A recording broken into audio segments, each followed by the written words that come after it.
if I told you that the strongest demon in Demon Slayer was never Muzan? What if the real anomaly, the real miracle, was a little girl who should have become a monster, but didn't? Nezuko Kamado was turned into a demon by Muzan Kibutsuji himself. Every other human he touched lost their mind. They craved blood. They slaughtered without hesitation. But Nezuko didn't. So the question is, why did Nezuko never lose her humanity? Let's break it down. To understand Nezuko, we need quick context. In Demon Slayer, Kimetsu no Yaiba, demons are humans transformed by Muzan's blood. That blood enhances strength and regeneration, but it also destroys the human mind. Demons are driven by instinct, hunger, survival. When Tanjiro finds his family massacred, Nezuko is the only survivor. But she's already transforming. In that snowy forest scene, she attacks Tanjiro. And then something impossible happens. She stops. That moment sets the entire series in motion. Because Nezuko isn't just a demon, she's something different. First, let's talk about mental strength. When Nezuko transforms, she has just witnessed her entire family slaughtered. Trauma like that should break a person. And yet, even in her first appearance, there's hesitation in her eyes. Demons normally lose their sense of identity. But Nezuko's core personality remains intact. Her protectiveness, especially toward Tanjiro. This suggests something critical. Her humanity wasn't erased. It was suppressed. And that's important. Most demons submit to hunger immediately. Nezuko fights it, over and over again. During the early episodes, she chooses sleep over consuming humans. Instead of feeding on blood, she enters a regenerative sleep state. That alone is unheard of in the demon world. It shows discipline. But more than that, it shows willpower. Now here's where it gets deeper. After Nezuko is subdued by Giyu Tomioka, she's later hypnotized by Sakonji Urokodaki. The hypnosis implants the idea that all humans are her family, and all demons are enemies. Some fans think this is the sole reason she retains her humanity. But that's not entirely true. Because hypnosis doesn't create morality. It reinforces what's already there.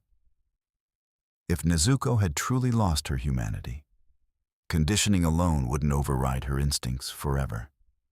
Especially not when she faces intense blood exposure, like during the Mugen Train arc. Remember that moment. She's surrounded by injured humans. Blood is everywhere. A normal demon would snap instantly. She doesn't. Instead, she turns away. She resists. That resistance proves something powerful. Nezuko isn't controlled, she's choosing. Now let's talk about something even bigger. Muzan's blood. Muzan's blood is poisonous to humans. Too much of it kills instantly. But Nezuko survives a direct exposure. Not only that, she evolves. Unlike other demons who consume humans to grow stronger, Nezuko grows stronger through sleep. Her body adapts, mutates, develops new abilities like blood demon art without feeding.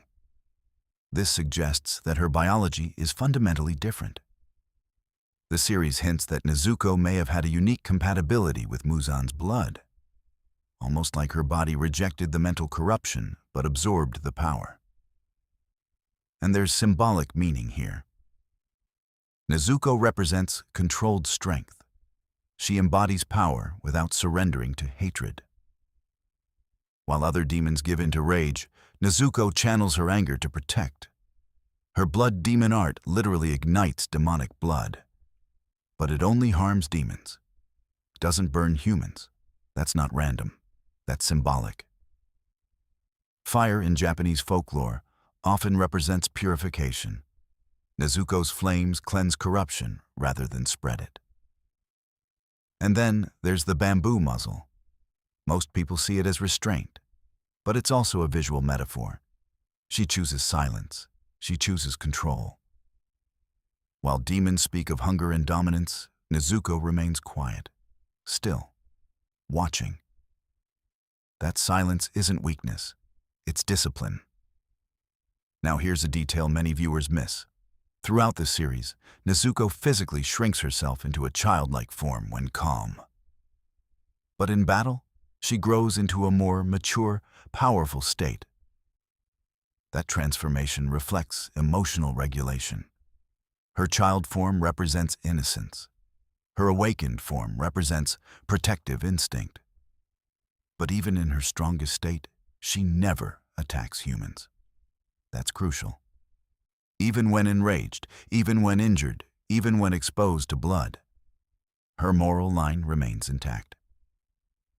Now let's connect this to Japanese folklore. In traditional stories, demons, or oni, are often born from intense human emotions: rage, jealousy, grief. Nezuko's origin fits that pattern. Her transformation comes after extreme trauma. But unlike traditional oni, she doesn't let grief define her. She transcends it. That's the twist. Where other demons symbolize corruption, Nezuko symbolizes resistance. There's also subtle foreshadowing in the early episodes. When Giyu first witnesses Nezuko shielding Tanjiro, he hesitates. That hesitation changes everything. He sees something in her that he's never seen in a demon before: compassion.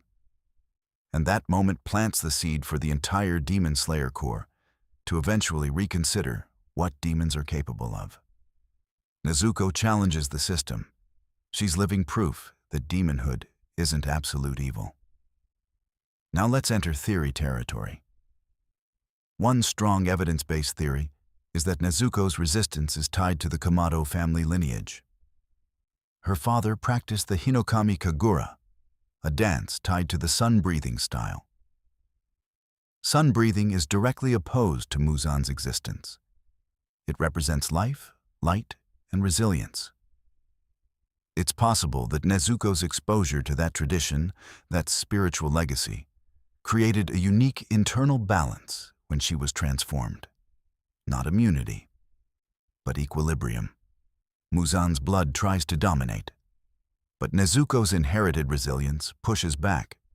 And remember, Nezuko eventually conquers the sun itself, something no demon had ever done. That alone proves her transformation isn't normal. She isn't resisting humanity by accident. Her body is evolving towards something beyond demon. And here's the bigger theme. Demon Slayer constantly asks, what separates humans from monsters? Is it biology or is it choice? Nezuko answers that question quietly. It's choice. She chooses to protect. She chooses restraint. She chooses to trust Tanjiro. While Muzan believes demons are superior because they abandon weakness, Nezuko proves that compassion is strength. Her existence directly opposes Muzan's worldview. That's why she matters so much to the story. Without Nezuko, Tanjiro's journey wouldn't exist. But beyond that, the moral framework of the series would collapse. She represents hope inside corruption, and that hope changes everything. As the story progresses, her humanity influences others. Hashira, who once saw demons as pure evil, begin to question their assumptions. Nezuko doesn't just survive as a demon. She redefines what a demon can be. So why did Nezuko never lose her humanity? Because her humanity was never a surface trait. It was her foundation. Trauma didn't erase it. Power didn't corrupt it. Instinct didn't overpower it. Her love for her family, especially Tanjiro, anchored her identity. And in a world where demons are defined by hunger, Nezuko is defined by love. That's the difference. And maybe that's the real message of Demon Slayer. Monsters aren't born from power. They're born when people abandon compassion. Nezuko never did, and that's why she remained human, even as a demon. So now I'll leave you with this. If Nezuko had chosen to give in, even once, how different would the entire story be? Would the Demon Slayer course ever trust Tanjiro? Would Muzan have been challenged the same way? Or was Nezuko always meant to be the flaw in Muzan's perfect system? Let me know what you think. If you enjoyed this breakdown, hit that like button.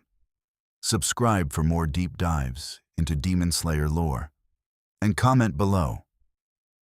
What's your favorite hidden detail about Nezuko? Because sometimes, the quietest character carries the loudest message.